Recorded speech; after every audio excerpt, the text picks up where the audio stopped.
breaking news. The Steelers are sending George Pickens to the Cowboys for a third-round pick next year and pick swap. So the Cowboys in search of a wide receiver in the draft. They get their number 2 alongside CeeDee Lamb, and they bring in Pickens as he enters the final year of his contract. Adam Schefter going to be standing by and joining us in minutes to give us other details. Oh, and with that, look who's feeling really good in May.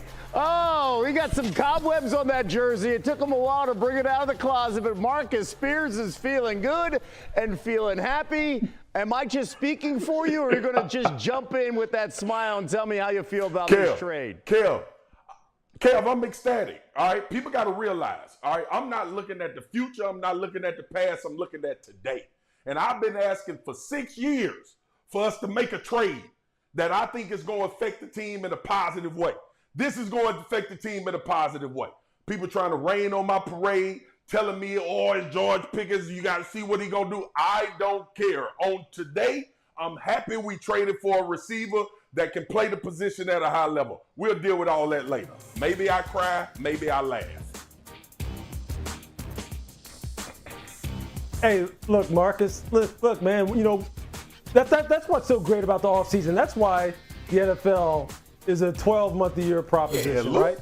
Because even now, with no games being played, you feel like you won. You feel like you won. Cowboy Nation feels like they've won. And you know what? On paper, man, this is a real good look. It is. It makes sense. If you just look at this totally from a team-building standpoint on the field, this makes total sense.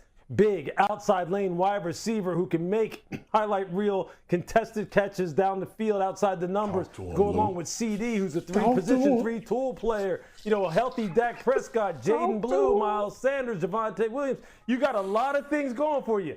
Right up until you start playing games and maybe things start going sideways.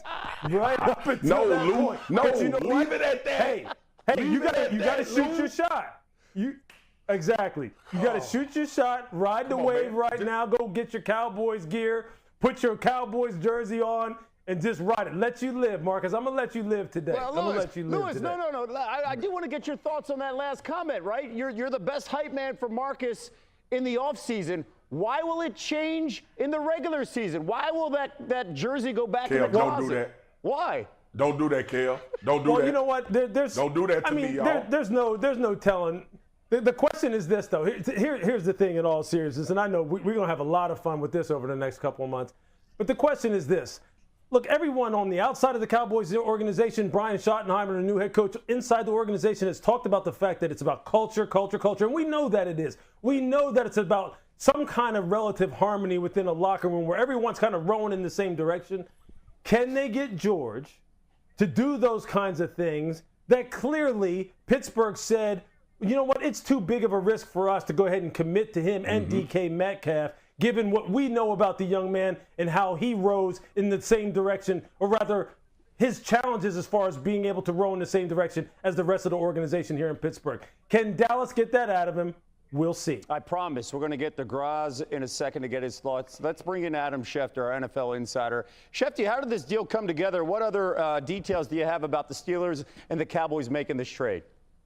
Well, Kevin, these two sides have been in contact. We've heard Jerry Jones talking about the fact that a trade was possible. And finally, they were able to put the pieces in place last night. Now, here are a couple of things to consider. The Dallas Cowboys obviously wanted to upgrade their wide receiver position. They have acquired a receiver in the eyes of people in the Steelers organization who is as talented as any wide receiver in the league, bar none. That is how good and how talented George Pickens is and can be. The flip side to that is that he was entering the last year of his contract, and there was not a team in the league more desperate to upgrade their wide receivers over the last couple of years than the Pittsburgh Steelers. And a team as desperate as the Steelers were to upgrade their wide receivers still saw fit to trade George Pickens today in a pick swap, essentially acquiring a third-round pick in return for his services when he is unquestionably as talented as any receiver in the league, but also is headed into the last year of his contract. Garage, jump in. You look at like the Cowboys and the players they like to acquire when they go out in free agency or make trades. George Pickens, 24 years old. So if there are any issues that follow him from Pittsburgh, you have the ability to say to yourself, well, he's 24 years old. There's time to grow. There's time to change, get better at the things he needs to work on. It's a one-year commitment, as Adam says.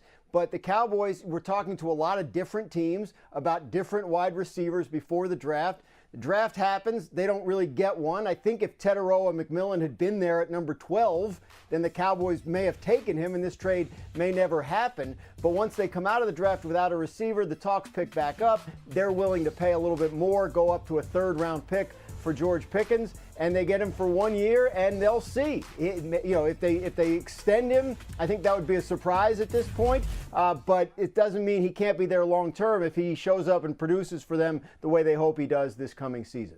Since trading Amari Cooper, they've been looking for a number 2 to join CeeDee Lamb, because when you look at the numbers, every defense knows cover 88, and still CeeDee Lamb has been fantastic over the last 2 years. How about over 2,000 more receiving yards than the next closest Dallas wideout in Brandon Cooks?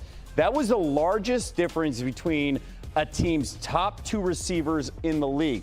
Look at that gap disparity. And Marcus, let's bring it back here in the conversation.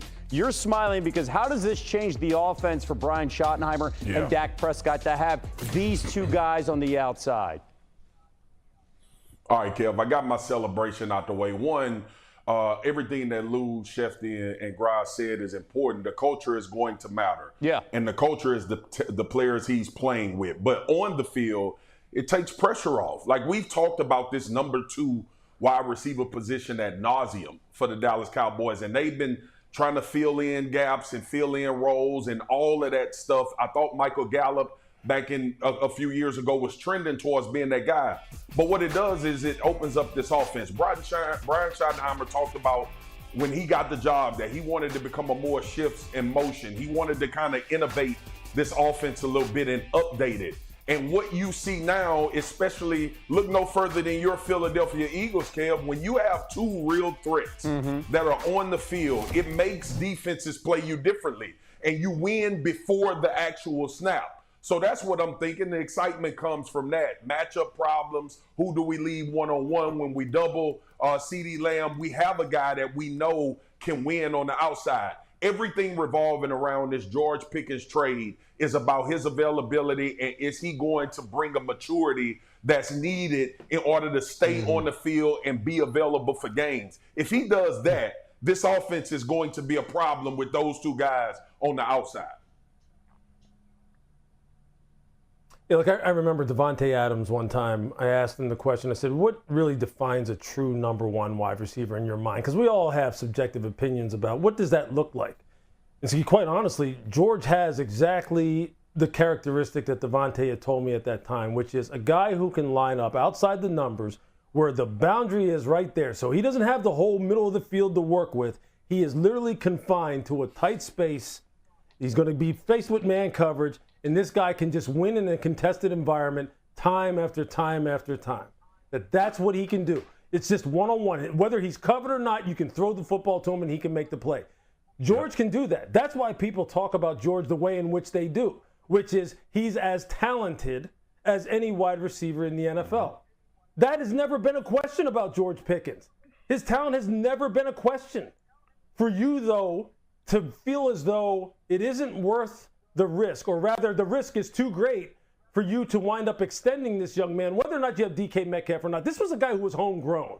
Okay, he was picked by the Steelers. Right. Mike Tomlin was mentoring him. For him to go ahead and move on from him at this point in time raises a red flag. It just does. But his talent is unquestioned, and that's exactly what Dallas was looking for. And there's some historical context to this. Like, Dallas hasn't been shy of bringing in receivers that have baggage, stuff that comes along with them. Brought in T.O. while I was there, and T.O. performed phenomenally. Dez Bryant in the draft. They brought guys that have been very, very good and have done phenomenal things. And I think this is something that, quite frankly, Jerry Jones personally takes on as a task, to get these type of guys to the level in which people think they can play. So I don't think it's that far-fetched that this move is made by Dallas. There's some historical reference to that specific position and the guys that they've decided to take shots on with uber talent. When you talk to people who have coached George Pickens in Pittsburgh, they'll tell you the great stuff is really great, game-winning level great. The negative is sort of game-losing level negative, right? He won't run a route correctly, or he'll just kind of space out. Again, just 24. I will point out, and Dallas would point this out, this will be the best quarterback he's ever played with. The best, probably the best leader at the quarterback position that he's ever played with. And the structure around him, with CeeDee Lamb there as the clear number one, I think they feel like is going to be good in terms of getting the absolute best out of George Pickens, which, as you guys point out, can be exceptional. And to add to all of this, he is motivated. He has 1 year left on his contract. That plays a huge conversation here as we continue to talk about the offseason for the Cowboys. Let's bring Shefty back here. Let's talk about the quarterback here. We saw Dak Prescott's season come to a quick end in the fall due to a hamstring injury that required surgery. What are the expectations for Dak, a healthy Dak, at the start of the season? Well, Kevin, he's okay, and he's going to be okay for the start of the season without question. I think if the Dallas Cowboys had a game coming up at the start of training camp, he would be ready for it, undoubtedly. He's healed from that injury. He is where they want him to be, and they are moving in a direction that makes them think that he will be ready to start training camp and to start this season. So that's good news for the Dallas Cowboys. Dak can begin working that chemistry with George Pickens, Javonte Williams, and the new members of this new-look Dallas offense. Okay, I mentioned contract, and when you talk about contracts and that final year, it hangs over the Cowboys. What's the status of a new deal for Micah Parsons now in Big D? Well, what's interesting here, as it pertains to today, is that Micah Parsons is represented by David Mulgeta. And we heard Jerry Jones at the league meeting in March and April talk about the fact that he didn't know who Micah Parsons' agent was, despite the fact that David Mulgeta is one of the most prominent agents in the National Football League and maybe sports. But David Mulgeta represents Micah Parsons and George Pickens. So if Jerry Jones didn't know his name before, he's certainly going to know it now, because he represents two priority free agents for the Dallas Cowboys. And the Cowboys have been talking to Micah Parsons, and both sides want to try to move forward to get a deal done. And the expectation and belief continues to be that they will get a deal done, but no deal as of yet, Kevin. Shefty, good context. We're going to come back and talk about the Steelers in a moment, but I do want to address this one thing now. Marcus, the dust has settled a little bit. You feel really good about this trade. But when you look at the division, the NFC East, the NFC Championship game featured the Eagles and the Commanders. Yep. How close are the Cowboys now to being a playoff contender after this trade in your mind? They have more firepower to be a playoff contender. I think they really can be. We've seen this offense perform at a high level. I think defensively is where I'll be looking at the Dallas Cowboys more than anything. I think the offense will be fine with Dak leading the way and CeeDee, and they have some explosive guys. Obviously, adding George Pickens makes them a tougher guard. So defensively, I think this team, if they come along, they can be a playoff football team. Kev, I'm not going to start talking about NFC East championship or NFC championship. I'm not getting into that. I never do. But what I do know is you have to have the requisite talent to position yourself to be in those conversations. And I think this George Pickens trade puts them a long way further than they were before it happened. Okay, you said something really that stood out in that statement. Talent. What the Cowboys did was add talent. Now let's go to the Pittsburgh side. An offense that desperately needs talent.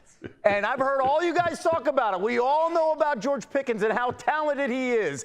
How do we feel about the Steelers that desperately needs talent on offense, and they're okay letting George Pickens go for a third-round pick for an asset that's not going to help this year's team? Marcus, how do we feel about the Steelers now? I mean, TBD, unknown, marked insufficient. They don't. It's when the teacher don't even give you a grade. I don't know what the hell the Pittsburgh Steelers are doing, to be honest with you.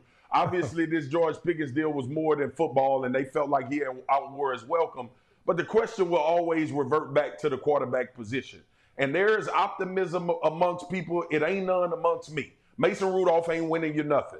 So you got to make a decision if you Pittsburgh, right? You've been in this state of